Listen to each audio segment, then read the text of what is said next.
My YouTube channel market 24/7। तो आज हम लोग डिस्कस करेंगे दोस्तों Jaiprakash Power Venture Limited company में आज 2% की गिरावट देखने को मिली और कहीं न कहीं कल से ही न्यूज़ थोड़ा बहुत नेगेटिव निकल के आ भी रहे थे और साथ में आगे क्या अपडेट निकल गया सारा कुछ डिटेल में डिस्कस करेंगे। आगे बढ़ने से पहले प्लीज़ चैनल को सब्सक्राइब कीजिएगा एंड वीडियो को लाइक करना ना भूलेगा।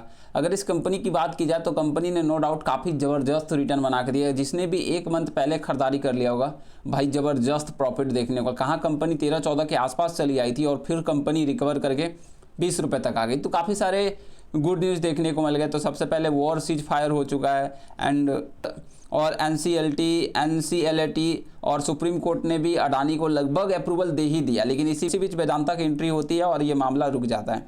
फाइनली इस मामले पे भी अभी अपडेट आ चुका है। अगर यहाँ से बात करें 1 वीक में अच्छे खासे रिटर्न है, मंथ में भी, एक ईयर में, पिछला 3 साल, पिछला 5 साल शानदार रिटर्न। और पहले के मुकाबले देखिए वॉल्यूम में भी काफ़ी ज़्यादा गिरावट आई है, क्योंकि जब थोड़ा बहुत नेगेटिव न्यूज़ आता है और लग रहा है कि मामला फंस जाएगा तो कहीं न कहीं इन्वेस्टर थोड़ा रुकते हैं। एंड ट्रेड वॉल्यूम की बात करें 20 करोड़, कल 31 करोड़ 32 करोड़ ऐसे आंकड़े निकले थे। डिलीवरी 35%, डिलीवरी काफ़ी अच्छा हो रहा है। एंड मार्केट कैप की बात करें तो 13,000 करोड़ के आसपास कंपनी का मार्केट कैप आ चुका है, तो काफ़ी अच्छा है। चलिए अपडेट के ऊपर ही ले चलते हैं, क्या अपडेट निकल के आ रही है। आज देखिए 17 अप्रैल का एक बड़ा अपडेट निकल के आया। मतलब कि ये खबर एक ऐसी खबर है जो थोड़ा सा वेदांता को झूठा ठहराया गया। अगर आप देखिए तो वेदांता का सबसे ऊंचा बोली लगाने वाला देखिए तो ये जो दावा देखने को मिलता है झूठा बयान है। मतलब जो भी वेदांता ने सबसे ऊंची बोली लगाई ये झूठा बयान है। आरपी ने जेपी एसोसिएट के दिवालियापन मामले में NCLAT को बताया। तो आज देखिए जो सुनवाई हुई तो एक बड़ी खबर निकल के आई एंड जेपी एसोसिएट के संकल्प पेशेवर जो आरपी हैं दोस्तों, जेपी एसोसिएट के, ध्यान रखिएगा, की ओर से पेश हुए वरिष्ठ अधिवक्ता अभिषेक मनु सिंघवी ने शुक्रवार को राष्ट्रीय कंपनी विधि अपील न्यायाधिकरण को बताया कि दिवालियापन समाधान प्रक्रिया में वेदांता की जो सबसे ऊंची वित्तीय बोली लगाने के संबंध में एक झूठी और सनसनी खेज कहानी गढ़ी जा रही है। मतलब ये जो टॉप बोली लगी है, इनका कहने का मतलब है कि ये गलत है, बिल्कुल निराधार है। मतलब कहने का मतलब ऐसा हुआ ही नहीं, एक तरह से कह सकते हम लोग ये झूठी अफवाह फैल रही थी एंड टॉप बोली नहीं था, इनका कहने का मतलब ये है। और कौन कह रहे हैं तो संकल्प पेशेवर हैं जो कि जेपी एसोसिएट की तरफ से वरिष्ठ अधिवक्ता जो पेश हुए हैं। अब सिंघवी ने कहा कि वेदांता को एक बार सर्वोच्च बोलीदाता घोषित किए जाने के बाद में भी उसने अलग किए जाने की दावे को पूरी तरह से निराधार है और रिकॉर्ड में समर्थ नहीं है। कि उन्होंने तर्क दिया कि यह कहानी बताई कि बिना तथ्यात्मक आधार पर मीडिया रिपोर्ट और पिछली कार्रवाई और सार्वजनिक चर्चा में बार बार प्रसारित की गई। मतलब अगर आप देखिए तो कोई समर्थित नहीं है रिकॉर्ड का। और यह तर्क भी दिया कि बिना किसी आधार पे मीडिया रिपोर्ट में ये कार्रवाई को बार बार प्रचलित किया गया, जिसके कारण लगा कि हाँ भाई टॉप बीडर है।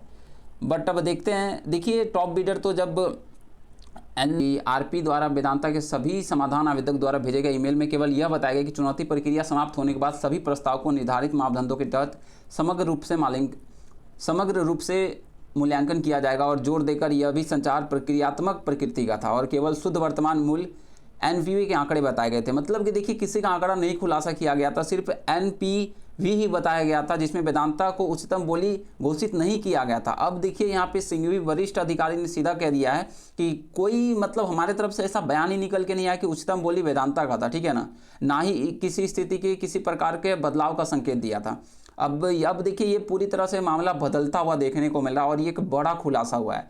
जब से कहीं न कहीं न्यूज़ निकल के आता कि वेदांता का उच्चतम बोली है, लेकिन अब जो ये खुलासा हुआ है एक बड़ा खुलासा। अब तो इसमें कहिए तो वेदांता कहीं न कहीं पूरी तरह से फंस चुके हैं और इस आरोप का रिकॉर्ड गलत व्याख्या करार दिया गया। ईमेल द्वारा हितधारक को साथ समझाया भी गया कि एक नियमित और पारदर्शी संचार था और इसे वेदांता को किसी प्रकार का उच्चतम बोली का दर्जा नहीं दिया।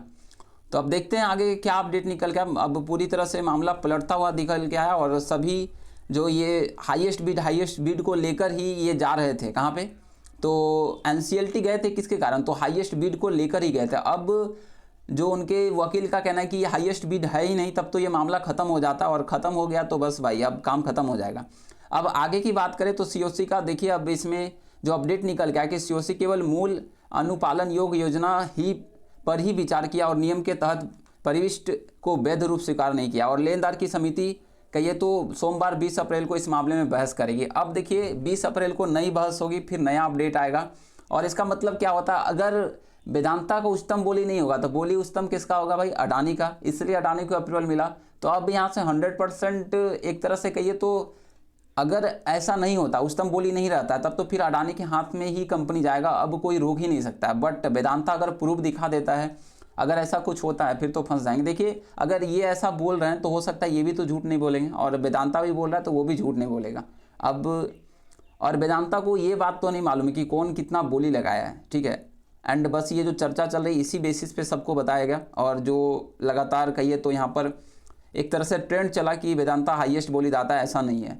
तो पूरी तरह से मामला फंस चुका है। अब आने वाले टाइम में अगर वेदांता सच साबित होता है तब तो ये मामला बदल जाएगा और हो सकता है वेदांता मालिक बनेगी। लेकिन अगर ये जो वरिष्ठ अधिकारी बोल रहे हैं कि ये झूठा बयान है कि सबसे ज़्यादा ऊंची बोली लगाया था, तब तो फिर भाई अडानी के हाथ में है पूरी कंपनी।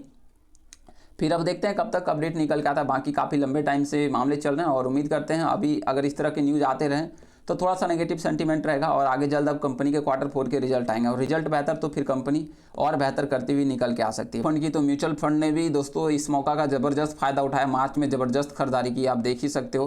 बिकवाली 1-2 एंड खरीदारी कहीं ना कहीं बहुत ज़्यादा, या वो नवी हो, एक्सिस हो, कोटक हो, ज़बरदस्त खरीदारी। बाकी मिलते हैं नेक्स्ट वीडियो में। Thanks for watching. जय हिंद, जय Bharat. Please share, subscribe and like.